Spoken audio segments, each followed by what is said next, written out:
ধেমাজিৰ চিলাপথাৰত ভয়ংকৰ পথ দুৰ্ঘটনাত আহত ৩০জনকৈ খেলুৱৈ।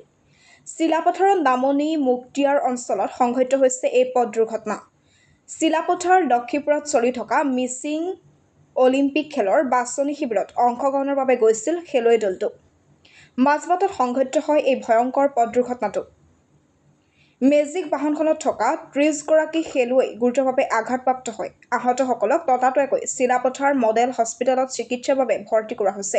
ইয়াৰে ৫গৰাকীক সংকটজনক অৱস্থাত উন্নত চিকিৎসাৰ বাবে ডিব্ৰুগড়লৈ প্ৰেৰণ কৰে। প্ৰায় দুদিন ধৰি মিচিং অলিম্পিক চলি আছে। তাৰ দুৰ্ভাগ্যজনক কথা এটা আমি পালোঁ যে লখিমী মুক্তিয়াৰ এই ছাইডৰ পৰা প্ৰায় ২৫-৩০জন ল'ৰাই ইয়াৰ পৰা খেল মহাৰণলৈ বুলি গৈ থাকোঁতে পথ দুৰ্ঘটনা হ'ল। বহুজন আঘাতপ্ৰাপ্ত হৈছে। এইখিনিক ডিব্ৰুগড় মেডিকেললৈকে পঠিয়াই দিয়া হৈছে। কিছুমান আমাৰ চিলাপথাৰ মডেল হস্পিটেলতো কিছুমান ভৰ্তি হৈ আছে। গতিকেলৈ মই এটা অনুৰোধ কৰিছোঁ যে যি পাৰে প্ৰশাসনিক ক্ষেত্ৰৰ পৰাটো কৰি আছে। আমাৰ সাংসদ মহোদয় বা MLA মহোদয় থাকোঁতে এওঁলোকে অলপমান সহযোগিতা কৰিব লাগে, মোৰ ফালৰ পৰা সেইটো অনুৰোধ জনাইছোঁ।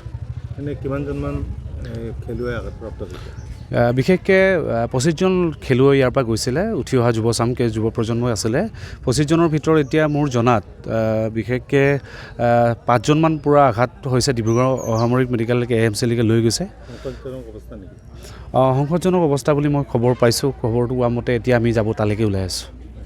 কোন গাঁৱৰ আছিলে এইটো মুক্তিয়াৰ লখিমী মুক্তিয়াৰ খেৰকটা মুক্তিয়াৰ সেই ছাইডৰে হয়, ব্ৰহ্মপুত্ৰ ছাইডৰ।